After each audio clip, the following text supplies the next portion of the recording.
et bienvenue à tous et toutes dans Des solutions pour demain, le podcast qui explore les actions concrètes pour préserver notre environnement et créer un avenir durable.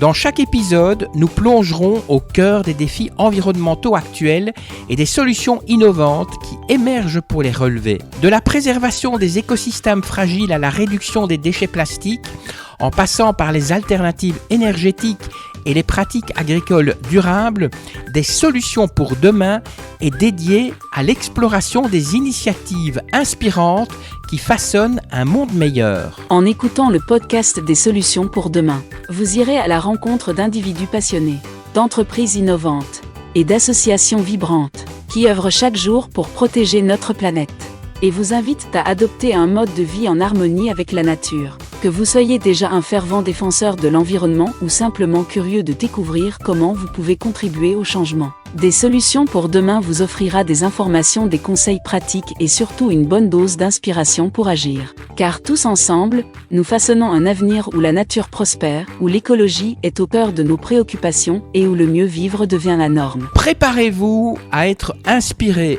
motivé et à découvrir les solutions qui façonneront notre demain. Merci de nous rejoindre dans cette aventure vers un monde plus vert, plus durable et plus harmonieux. Le podcast d'aujourd'hui va aborder le thème de l'animal familier, de nos animaux qui nous entourent.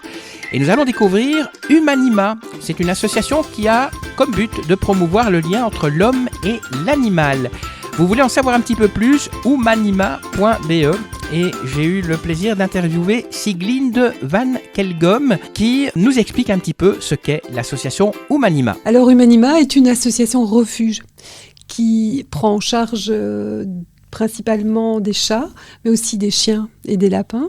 Humanima a été fondée en 2019, en mars 2019. C'est encore une petite association, mais on évolue.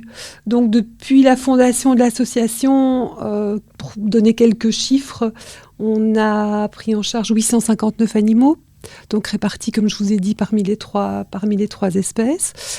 Et Humanima n'est composé que de bénévoles. En fait, on va dire qu'on travaille avec une bonne grosse centaine de personnes, 110, 120, donc des bénévoles famille d'accueil, des bénévoles pour l'administratif, pour les réseaux sociaux, pour répondre aux mails. Enfin, il y a quantité de choses pour encoder les animaux aussi. Voilà. Quand vous dites les trois espèces, en fait, ce sont les lapins, les chats et les chiens. Oui. Donc ça, ce sont les trois espèces d'animaux qu'on peut adopter chez vous. Qu'on peut adopter chez nous, oui, tout à fait. Tout à fait. Alors, est-ce qu'il y avait un pourquoi? Qu'est-ce qui a fait qu'un jour vous vous êtes dit, on va créer Humanima? En fait, les 6 fondatrices de l'association, dont je fais partie, ont toutes travaillé précédemment dans d'autres structures, dans d'autres refuges. Et en fait, on avait des souhaits bien précis par rapport à l'association idéale dans laquelle on aurait voulu travailler. Donc on s'est dit à un moment donné, tant qu'à faire, on va la créer nous-mêmes. Et par exemple, un des buts, c'était notamment d'accueillir les animaux, principalement en famille d'accueil, de pouvoir offrir une chance à 3 espèces différentes et de ne travailler qu'avec des bénévoles. On peut expliquer ce que c'est une famille d'accueil? Parce que c'est vrai qu'on connaît ce qu'on appelle les SPA, oui. On connaît les refuges. Une famille d'accueil, c'est quoi exactement? Alors une famille d'accueil, c'est une famille comme la vôtre, comme la mienne, qui aime les animaux. On leur demande évidemment d'avoir, si possible, notamment pour les chats, une pièce d'accueil. Parce qu'il faut savoir que la plupart des chats qu'on accueille sont des chats errants qui doivent donc subir une quarantaine. Maintenant, ce n'est pas absolument nécessaire. On peut aussi très bien confier des chats qui sont tout à fait en ordre à une famille d'accueil. Et donc voilà, comme je vous le disais, c'est une famille qui décide à un moment donné de donner sa chance à un animal, qui le met en ordre au niveau sanitaire, donc avec les vétérinaires de l'association, qui, s'il le faut, le sociabilise, qui tente de cerner complètement son comportement, ce qui est évidemment beaucoup plus facile en famille d'accueil que dans un refuge classique, puisque vous vivez avec l'animal au jour le jour, de manière à pouvoir en faire un portrait tout à fait fidèle au moment de l'adoption et de pouvoir bien choisir le profil des adoptants aussi. Oui, donc en fait le chat ou le chien ou le lapin est plus heureux en famille d'accueil que dans un refuge alors? c'est plus facile. C'est plus facile. Ces animaux sont de toute façon destinés à être adoptés, qu'ils viennent d'un refuge classique ou d'une famille d'accueil. Donc ces animaux vont devoir intégrer un foyer. Autant prendre de l'avance, notamment avec les chats errants, et directement pouvoir les sociabiliser en famille, puisque c'est à ça qu'ils sont destinés. Comme ils sont dans la famille d'accueil, est-ce que justement, vous ne pratiquez pas l'euthanasie, vous le dites sur votre site, mais justement le système famille d'accueil, est-ce que justement il fait que on euthanasie moins, justement parce qu'ils sont en famille d'accueil? Je ne sais pas. Il faut que j'y réfléchisse, mais en fait non. Je ne sais pas exactement ce qui motive l'euthanasie dans d'autres refuges. Ça, je vais vous dire, voilà, je n'ai jamais travaillé dans un refuge, en tout cas comme bénévole, qui procédait à des euthanasies de convenance, comme on va appeler ça comme ça. En fait, oui, quand vous travaillez avec des familles d'accueil, de toute manière, quand il n'y a plus de familles d'accueil disponibles, il n'y a plus de prise en charge disponible. Donc, je veux dire, d'euthanasie par surpopulation, ça, clairement, ça n'arrive pas. Disons que le seul moment où il faut songer à l'euthanasie, c'est uniquement pour raison médicale. Donc, quand l'animal est condamné et qu'il souffre, là, effectivement, on doit y recourir. Mais en tout cas, jamais d'euthanasie de convenance. Alors pour vous, c'est important de promouvoir le lien entre l'homme et l'animal. Ça se passe comment en fait ce lien? Et ça veut dire qu'il n'y a pas de hiérarchie entre l'homme et l'animal? Ah non, ça n'a rien à voir avec ça. C'est vrai que par rapport aux animaux, on ne pense pas du tout en termes de hiérarchie. Ça, voilà. Je vous dis, c'est pas du tout comme ça qu'on voit les choses. Quand on parle de renforcer le lien entre l'homme et l'animal, c'est surtout afin d'éviter les abandons aussi, de le faire en amont. À partir du moment où les gens sont conscients des besoins des animaux, où on peut renforcer ce lien, on estime et on espère en tout cas qu'il y aura moins d'abandon. Oui, de dire par exemple que l'animal, c'est pas un jouet. C'est pas un jouet, c'est pas un objet. Un chat peut vivre jusqu'à 20 ans. Absolument, oui. Donc il faut assurer, quoi. Donc, voilà. Mais disons que ça sort un petit peu aussi du cadre de ce fameux lien. Parce que clairement, quand on met un animal à l'adoption, on a un questionnaire type, des questions à se poser avant l'adoption d'un animal. Donc voilà, ça on le fait d'office et je pense que tous les refuges le font. Quel genre de questions vous posez aux personnes? Donc quelqu'un vient chez vous pour adopter un chat ou un chien ou un lapin. À quoi il doit s'attendre comme question? C'est des questions vraiment très personnelles ou bien c'est des questions générales qui vont faire que l'animal sera heureux le reste de sa vie? Oui, ce sont des questions générales, mais on ne peut pas trop rester dans le général justement parce que un animal a un profil X. On lui cherche un adoptant avec un profil X aussi. Donc oui, clairement, il faut qu'on pose des questions sur le milieu de vie, sur les habitudes. Il faut qu'on pose des questions par rapport... il faut qu'on voit si les gens réalisent tout à fait ce qu'est l'adoption d'un animal. Pour un chien, par exemple, bien souligner le fait que c'est un chien, voilà, même si on a un grand jardin, il faut le promener, il faut qu'il rencontre ses congénères. Voilà, on pose un petit peu des questions pour voir jusqu'à quel point les gens sont prêts à s'investir. Vous avez déjà eu des personnes qui venaient pour adopter et qui n'avaient aucune idée de ce que c'était d'adopter un animal? Oui, je présume. Dans ces cas-là, voilà, on le dit gentiment, on explique gentiment que la personne, en tout cas, dans l'état actuel des choses, n'a peut-être pas le profil pour le genre d'animal qu'elle veut adopter. Maintenant, il y a des personnes auxquelles on l'explique, qui sont très conscientes de ce que ça revêt comme responsabilité. Mais à l'heure actuelle, ça devient quand même très rare d'avoir des personnes qui sont au courant de rien. Le lien entre l'homme et l'animal est important puisque en lisant votre site, on apprend que vous êtes non exclusive et incluante comme association. Oui. Ça veut dire quoi, en fait, ce lien entre l'homme et l'animal? Parce que dans d'autres refuges, on voit l'animal, et parfois, c'est vrai qu'on a l'impression qu'on oublie l'homme. Enfin, l'être humain, je veux dire. C'est aussi une des raisons qui nous ont poussés à fonder notre propre association. C'est qu'il faut qu'on ait un grand respect pour l'humain aussi. Parce que l'humain qui va adopter l'animal, on attend beaucoup de lui. Il lui faut quand même un minimum de respect et de reconnaissance. Vous voyez ce que je veux dire? Donc, c'est vrai qu'on n'exclut personne. On n'exclut personne. On reçoit toutes les demandes d'adoption. On discute avec les candidats adoptants. Et peu importe la situation de la personne, pourvu qu'elle convienne à l'animal, on est vraiment ouverte à tout. que ce soit une question d'âge, que ce soit une question de mobilité, que ce soit... Peu importe, il y a, à mon avis, souvent moyen de trouver vraiment l'animal qui correspond parfaitement à la vie de la personne.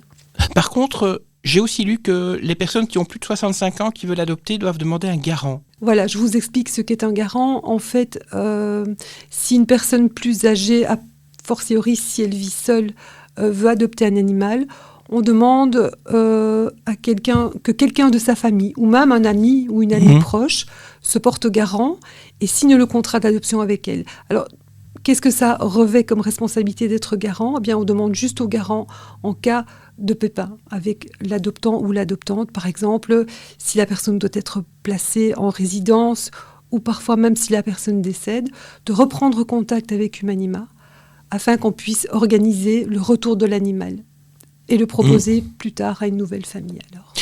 Est-ce qu'un chien ou un chat s'adapte bien au fait que, par exemple, il a eu un maître ou un humain pendant 10 ans ou 15 ans et qu'il finit sa vie les 5 dernières années avec une autre personne? Est-ce qu'il oublie en fait son premier propriétaire ou premier humain et est-ce qu'il s'adapte au deuxième? Oui, alors oui. En fait, les animaux sont très résilients. Ça, c'est quelque chose qui force l'admiration, vraiment. Donc, je ne pense pas qu'ils oublient. Ça, non. Mais ils se font très bien à leur nouvelle vie. Évidemment, ils ont besoin d'un moment d'adaptation. Les familles d'accueil sont très conscientes de ça et vraiment mettent tout en œuvre pour que l'animal soit bien le plus rapidement possible. La seule exception, c'est parfois les chats errants. Donc, certains chats errants ne sont pas sociables. Ce qu'on fait, on essaye de les sociabiliser pendant un laps de temps pas trop long. On essaie de voir un petit peu s'il y a moyen.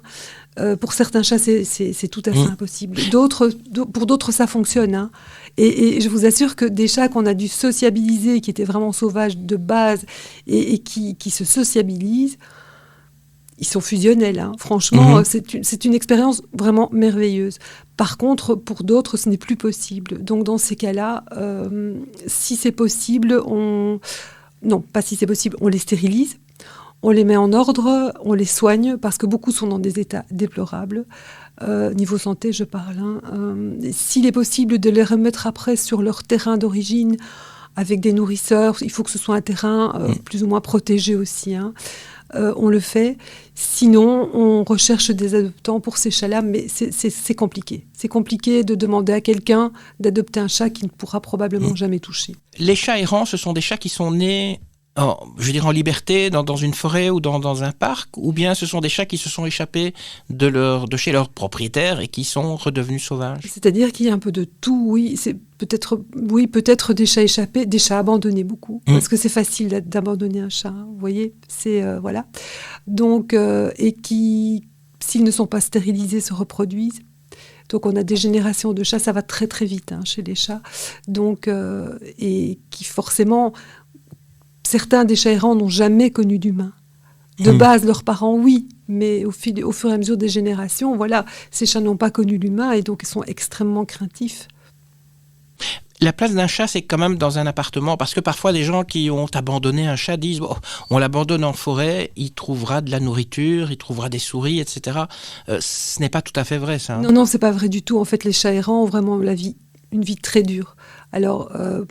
Déjà, je vous l'avais expliqué, quand ils ne sont pas stérilisés, ils se reproduisent à une vitesse incroyable. Ça fait beaucoup de chats. Ils sont victimes de nombreuses maladies.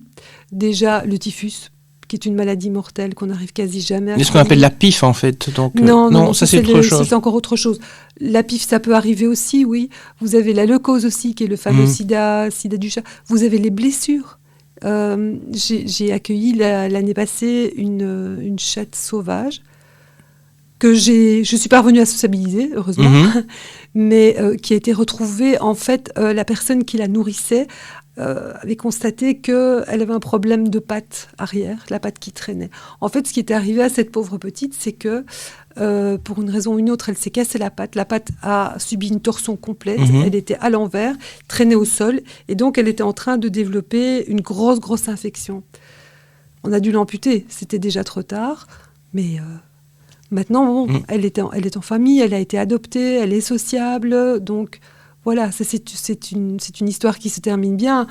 Mais pour le même prix, il y en a plein d'autres qui se terminent très très mal. Hein.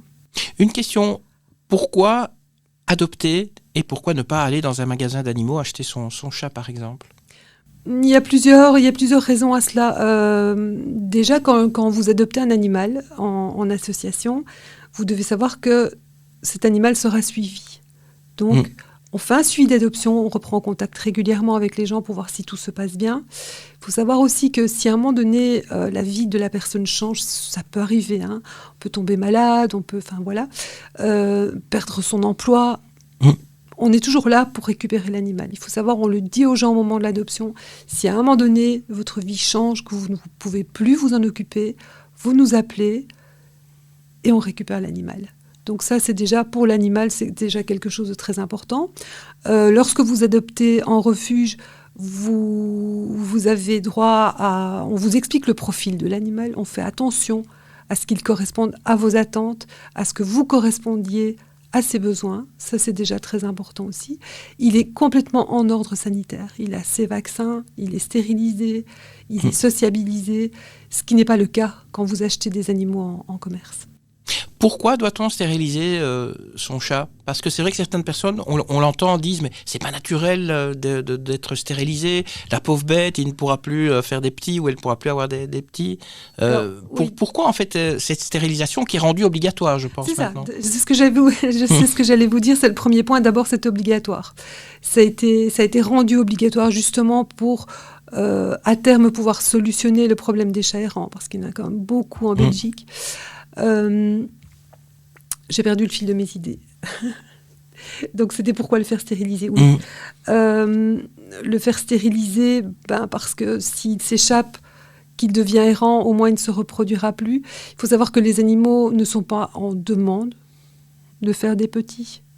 Contrairement à une idée reçue qui est vraiment la vie dure, les animaux n'attendent rien de ça. Et à partir du moment où ils sont stérilisés, je vous dis, le but principal, c'est d'endiguer le nombre de chats. De chats, oui. Et ça présente des avantages. Par exemple, chez un chat mâle, on revient au chat, il ne sent plus, il ne se barre pas pendant une semaine et il revient dans un état déplorable. En fait, c'est ça. Si vous avez un chat non stérilisé qui sort, on va prendre l'exemple du mâle que vous citez justement, il est susceptible d'aller faire des jeunes partout, qui ramènera évidemment pas à la maison, donc vous n'en saurez jamais rien. Mais effectivement, un chat mâle non castré sent. Et il marque aussi pas mal. Oui. Il marque à l'intérieur, sa litière sent vraiment très mauvais. Donc, voilà, à tout point de vue. Et il est plus calme aussi. Il reste à l'intérieur. Ou non, il sort encore. Hein. Je veux dire que vous avez des chats castrés qui continuent à sortir et qui ont besoin, qui continuent à avoir vraiment besoin de sortir. Ça n'influe pas tellement le caractère du chat. Mais par contre, au niveau santé, c'est important aussi, par exemple, pour éviter notamment que les femelles développent des cancers, des mamelles, des choses comme ça. Donc, vraiment, à tout niveau, faites stériliser votre chat. Pas seulement parce que c'est obligatoire. Chat et chien aussi, d'ailleurs. Oui, on le fait également pour les chiens. Il faut savoir que pour les chiens, par contre, la stérilisation n'est pas obligatoire. Néanmoins, on ne met pas chez nous de chiens à l'adoption qui ne sont pas stérilisés. La seule exception sont les chiots. S'ils sont trop jeunes au moment de l'adoption, on demande alors aux adoptants de nous signer une déclaration sur l'honneur, affirmant donc qu'ils vont bien procéder à la stérilisation lorsque le chien en aura l'âge. Et dès que c'est fait, on leur demande de nous envoyer une attestation du vétérinaire. Alors, il y a un débat qu'on voit beaucoup sur les réseaux sociaux à propos des sorties ou pas d'un chat. Certains disent que garder un chat dans un appartement, c'est le faire souffrir, alors que si on le ferait sortir, il y a des dangers, il y a la route, il y a des gens qui parfois n'agissent pas d'une façon correcte. Vous, quand vous faites adopter un chat, si on vous dit, il est en appartement, il ne sortira pas, est-ce qu'il peut être 100% heureux, le chat ? Oui, mais tout dépend du profil du chat, de nouveau. Vous avez des chats qui sont vraiment très, très en demande de sortie, et pour lesquels... il faut vraiment qu'il y ait un accès à un jardin, il faut qu'il y ait un accès à l'extérieur. À ce moment-là, on se renseigne auprès des adoptants pour savoir si leur cadre de vie correspond à ça, n'est pas dangereux pour le chat. Quelqu'un qui habite le long d'une grande route avec un chat qui doit sortir, on va refuser l'adoption. Parce que effectivement, on ne met pas les chats à l'adoption pour qu'ils se fassent écraser. clairement. Mais encore une fois, il y a rien d'absolu en la matière. On regarde le profil du chat et on peut vous dire, quand il est en famille d'accueil, il faut dire aussi qu'en famille d'accueil, les chats ne sortent pas. Pourquoi ? Ça, c'est indispensable, parce qu'il n'est pas question que le chat... D'abord, il faut qu'il soit stérilisé. Donc, tant qu'il n'est pas stérilisé, il est hors de question qu'il sorte. Il faut qu'il soit en ordre de vaccin. Il faut aussi que la famille d'accueil qui organise les visites d'adoption puisse à tout moment proposer le chat, montrer le chat. Donc voilà, ça chez nous, en famille d'accueil, les chats ne sortent absolument pas. Pour certains, c'est difficile, on s'en rend très très vite compte. C'est ça que je vous dis que la prise en charge en famille d'accueil vous permet vraiment de connaître très très bien le caractère du chat en question, du chien aussi. Mais quand vous avez affaire à un chat qui doit sortir, la famille d'accueil, je vous promets, elle le sait directement. Bien, nos auditeurs qui écoutent, ils se disent, on va adopter chez vous. Comment ça se passe une adoption ? Le premier point, c'est qu'il faut un permis depuis peu de temps maintenant pour avoir un animal, même pour un poisson rouge, paraît-il. Oui, tout à fait. Alors ce permis, comment est-ce que les gens l'obtiennent ? Donc s'ils ont envie d'adopter chez vous, ils doivent d'abord venir avec le permis. Que l'on l'obtient comment ? Alors, ce permis doit être valable depuis moins de 30 jours. Il s'obtient assez facilement, finalement. Si vous n'habitez pas en région wallonne, vous devez envoyer une demande par mail, une demande de permis par mail au SPOE, donc au service public Wallonie, d'accord ? Et je pense que le délai est assez court, ça doit être de l'ordre de la semaine ou quelque chose comme ça. Donc c'est une affaire qui roule. Si vous habitez en région wallonne, vous vous adressez à votre administration communale. Alors, selon les communes, vous l'obtenez en ligne, vous devez aller sur place, ou voilà. J'ai eu le cas récemment pour Otigny, la demande peut être faite en ligne, ça coûte 3 €, donc voilà. Et ce permis il faut le renouveler régulièrement si on garde l'animal, ou bien c'est juste pour l'adoption de l'animal ? C'est juste pour l'adoption. Et l'adoption, ça se passe comment ? Donc, imaginons qu'on a flashé sur un de vos animaux sur votre site, on va le voir en famille d'accueil, et puis alors, comment se déroule l'adoption ? Donc, on va chez la famille d'accueil, on le met dans un panier, il faut payer quelque chose. Dites-nous un petit peu comment ça se déroule. Alors voilà, effectivement, comme vous le dites, si vous avez flashé sur un animal qui se trouve sur notre site, vous avez dans sa fiche déjà la description de son comportement et de ses besoins. D'accord ? Si vous continuez à flasher sur lui, que ça semble vous convenir, vous avez l'adresse mail de la famille d'accueil. Vous prenez contact avec elle, elle vous répond, fixe un rendez-vous, vous passez chez elle voir l'animal. En général, on fait plutôt 2 visites. Tout dépend en fait. Si ça matche directement bien, parce qu'on le voit, que ce soit les chiens ou les chats ou les lapins, il y a une connexion qui doit se faire entre l'animal et le candidat adoptant. Si la connexion est là, et bien là, que la personne a le permis, que son milieu de vie correspond, que ses habitudes de vie correspondent, oui, effectivement, on peut le faire en une. Donc, il faut remplir le formulaire de chez vous avec les questions avant l'adoption. Non, ça se fait directement dans la famille d'accueil.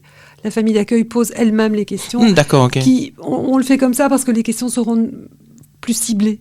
À partir du moment où c'est la famille d'accueil qui s'en occupe, qui connaît bien l'animal qu'elle a en accueil, les questions sont vraiment ciblées. Les gens se posent parfois la question, pourquoi l'adoption a un coût ?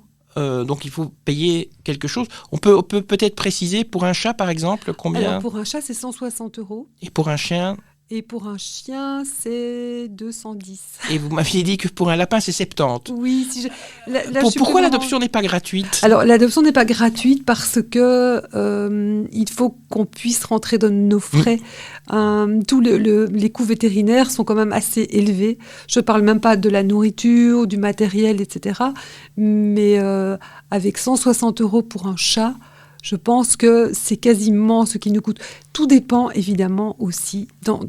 Si vous voulez, c'est un peu un système mutualiste. Parce que certains chats qui sont abandonnés à ce moment-là sont parfois stérilisés.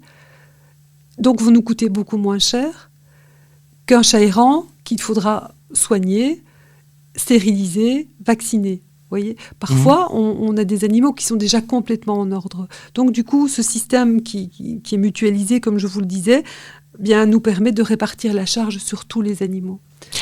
On le sait, les chatons, c'est tout mignon. Mais vous conseillez quand même aussi de voir des chats plus adultes parce qu'ils ont déjà, les chats ou les chiens, un caractère formé. Alors, nos auditeurs qui peut-être ont envie d'adopter chez vous, vers quoi ils doivent s'orienter? Plutôt vers un chaton ou un chiot, ou alors vers plutôt un chat plus adulte ou un chien plus adulte? Tout dépend de ce que les gens attendent de l'animal en question. S'ils veulent déjà un animal bien posé, dont on connaît bien le caractère, effectivement, un adulte, c'est plus intéressant. Il y a plus de certitude, je veux dire, avec un adulte qu'avec un jeune. Pourquoi ? Parce qu'un jeune, au niveau comportemental, n'est pas encore vraiment tout à fait fixé. On va dire ça comme ça. Les animaux âgés aussi, ils ont beaucoup de charme. Ils sont beaucoup plus tranquilles. Ils sont en général plus câlins. Enfin, je veux dire que chaque âge de l'animal, chaque période de la vie d'un animal est intéressante à plusieurs égards. Et donc, il faut juste mettre ça en adéquation avec les attentes des adoptants. Un animal plus âgé conviendra peut-être plus à une personne plus âgée aussi ? Pas forcément. Tout dépend, je vous dis, de vos attentes. Tout dépend de votre mode de vie. Donc, voilà. Pour ça, non.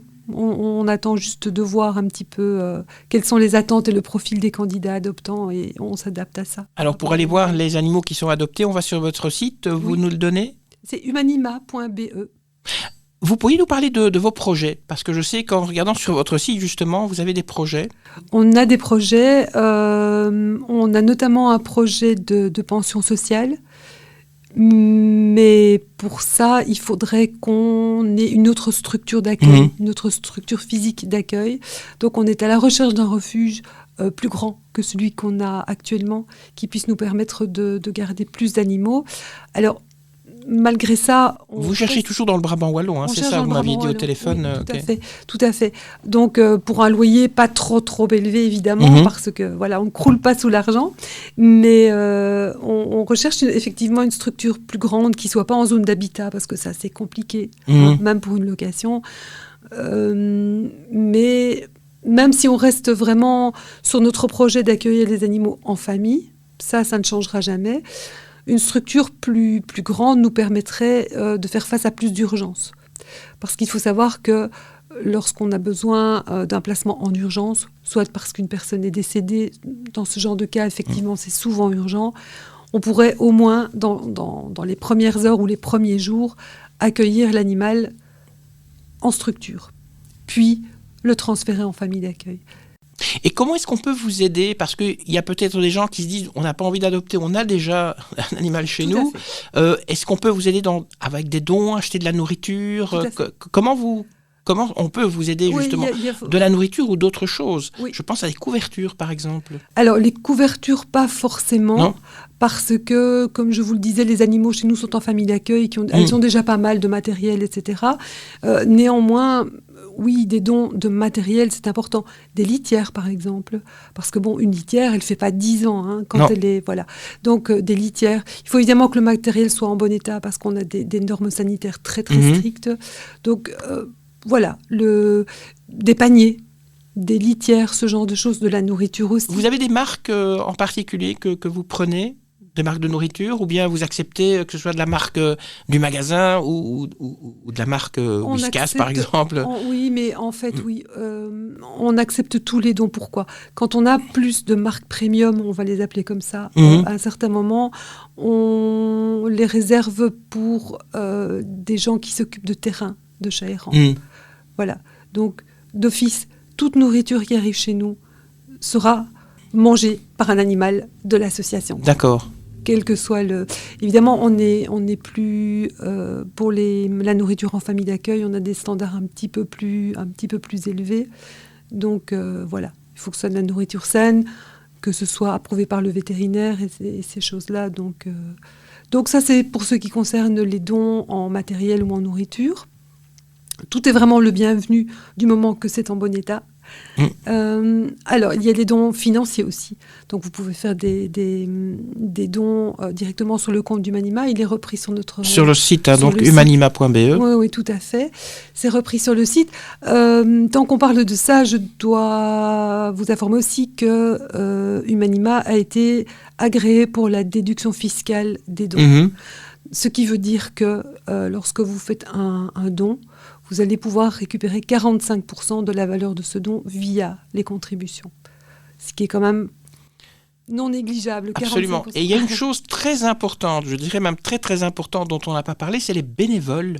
Oui. Vous en recherchez et si oui, quel doit être le profil d'un bénévole ? Il doit aimer les animaux, mais est-ce qu'il y a des profils particuliers ? Des profils particuliers, pour être famille d'accueil, oui. Déjà, la famille d'accueil doit produire également ce qu'on appelle le fameux permis de détention, donc un extrait du fichier central prouvant qu'ils n'ont jamais maltraité d'animaux. Pour les chats, on demande en général que la famille d'accueil ait une pièce d'accueil réservée aux chats. C'est pour les quarantaines. Quand un chat errant arrive, on n'est pas sûr, il peut être malade, il peut avoir le typhus, donc voilà. Il faut une quarantaine. Ceci dit, c'est pas obligatoire. C'est pas obligatoire.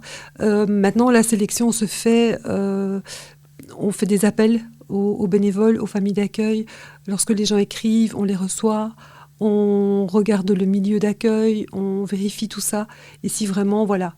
On explique aussi aux bénévoles ce que c'est. Mais généralement, les familles d'accueil ont déjà des animaux, donc elles savent pertinemment ce que c'est. Et pour vous aider au refuge, vous cherchez aussi des bénévoles pour venir nettoyer les... Non, ça pas particulièrement, mais par contre, on recherche pas mal de bénévoles pour tout ce qui est plus administratif aussi. C'est très important. Par exemple, chaque animal doit être enregistré dans un registre. C'est un registre en ligne chez nous, c'est informatisé, mais il faut tout encoder dedans. Les animaux, il faut encoder les bénévoles aussi, les adoptants, enfin voilà. Tout ça, c'est légal, hein. On doit pouvoir fournir ces données à tout moment. Donc, il faut qu'on ait des gens pour encoder ça. Il faut qu'on ait des gens qui répondent aux mails. On reçoit beaucoup de demandes par mail. Donc, voilà. C'est, je vous dis. Donc, toutes les infos sur humanima.be. Toutes les informations, les adresses mail de contact, tout ça se trouve sur humanima.be. Et voilà, on est toujours en recherche de bénévoles dans tous les niveaux. Pour l'instant, on recherche plus de bénévoles pour la communication parce que les réseaux sociaux, c'est important pour se faire connaître, pour faire adopter les animaux. Ça y est, c'est fini. Et voilà, nous arrivons malheureusement à la fin de cet épisode du podcast Natif. Des solutions pour demain. J'espère que vous avez passé un agréable moment à l'écouter et que vous vous êtes enrichi de connaissances nouvelles. Mais souvenez-vous, l'écologie est un voyage sans fin. Alors continuez à nous suivre pour découvrir encore plus de solutions, d'inspiration et d'action pour un monde meilleur. N'oubliez pas, chaque geste compte. Soyez un agent du changement en likant, partageant et laissant un commentaire sur ce podcast. N'oubliez pas non plus de liker notre page Facebook en invitant vos amis et connaissances à faire de même. Chaque action compte dans notre mission commune pour un avenir plus durable. Votre soutien est notre moteur pour continuer à diffuser des solutions pour demain. Donc, abonnez-vous pour être tenu au courant avant tout le monde de la publication du prochain podcast. Et n'oubliez jamais, comme l'a dit le chef amérindien Seattle, la Terre ne nous appartient pas, nous appartenons à la Terre. Restez engagés, restez curieux, et n'oubliez jamais que chaque geste compte dans la quête pour un monde plus vert et plus harmonieux. À bientôt pour de nouvelles aventures inspirantes avec des solutions pour demain. Bye bye.